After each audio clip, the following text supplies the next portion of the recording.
Kusuma sebagai Ketua Kelompok. Pulau Leni Saraswati Putri sebagai anggota. Dari Universitas Islam Negeri Wali Songo, Semarang. Tahu gak sih apa permasalahan lingkungan yang sering terjadi? Yuk kita bahas. Tingkat ekonomi bisa menjadi salah satu tinjauan untuk melihat potret kemajuan bangsa. Salah satunya adalah dengan berkembangnya industri. Hal tersebut tentu saja meningkatkan lapangan kerja dan pendapatan masyarakat. Tapi, limbah yang dihasilkan pabrik tentu menjadi hal yang patut diperhatikan. Salah satunya ialah pewarna.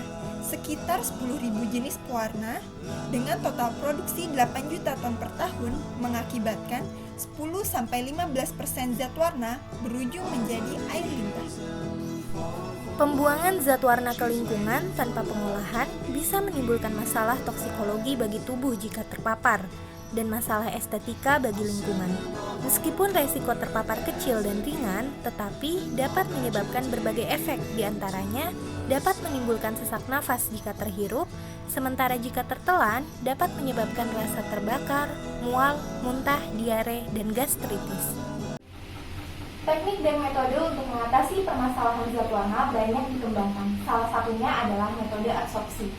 Proses pada metode adsorpsi tidak dapat mendegradasi senyawa polutan menjadi senyawa yang ramah lingkungan, melainkan hanya menyerap limbah ke permukaan adsorben, sehingga apabila adsorben telah jenuh, perlu dilakukan regenerasi. Salah satu alternatif yang dikembangkan untuk mengatasi permasalahan tersebut adalah dengan degradasi fotokatalisis dari senyawa organik yang bermanfaat untuk memurnikan air limbah yang dihasilkan dari proses industri. Titanium dioksida atau TiO2 adalah semikonduktor yang paling sering digunakan pada proses fotokatalisis. Nilai energi bandwidth 3,2 elektron volt.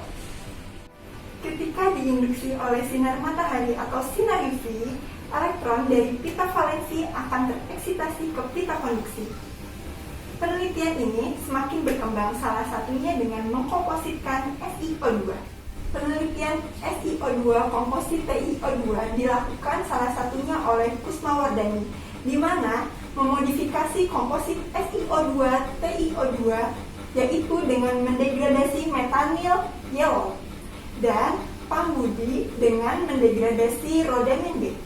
Modifikasi silika menggunakan sekam padi sangat menguntungkan karena kadar 76% setelah mengalami pengarangan sempurna, dan proses yang dilakukan relatif sederhana dan mudah, yakni dengan cara ekstraksi alkalis. Tetapi SiO2 komposit TiO2 hanya dapat diulang satu kali. Ketika digunakan berulang kali, perlu proses pembuatan katalis yang berulang kali sehingga memakan waktu sangat banyak. Alternatifnya adalah dengan penambahan senyawa Fe3O4 karena sifat senyawanya adalah magnetik. Ketika Fe3O4 ditambahkan dengan medan dari luar, mampu melepas atau mendaur ulang komposit dari senyawa tersebut. Padi merupakan produk pertanian utama di Indonesia, khususnya pada daerah Jawa Timur dengan luas hektar mencapai 79.000 hektar. Pada tahun 2015, jumlah panen sebesar 13 juta ton menurut Badan Pusat Statistik Jawa Timur 2015. Dari produksi tersebut dihasilkan sekam sekitar 360.000 ton, yakni sekitar 20% dari berat padi. Ekstraksi silika dari abu sekam padi menggunakan HCl 1 molar untuk menghilangkan pengotor lebih efektif berdasarkan penelitian yang dilakukan pada pH optimum 1 dan menghasilkan silika dengan kadar 91%. Berdasarkan hasil FTIR, Puncak menunjukkan adanya adsorpsi air selama proses ekstraksi.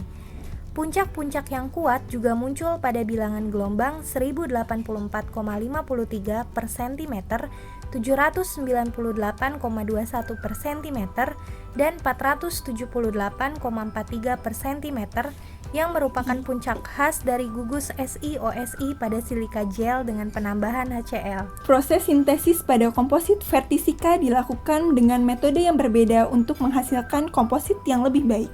Fe3 disintesis dengan metode hidrotermal karena memiliki kristalinitas yang baik, sifat magnetik yang baik, dan ukuran yang dihasilkan seragam. karena pematangan memungkinkan pertumbuhan kristal dan saturasi magnetik.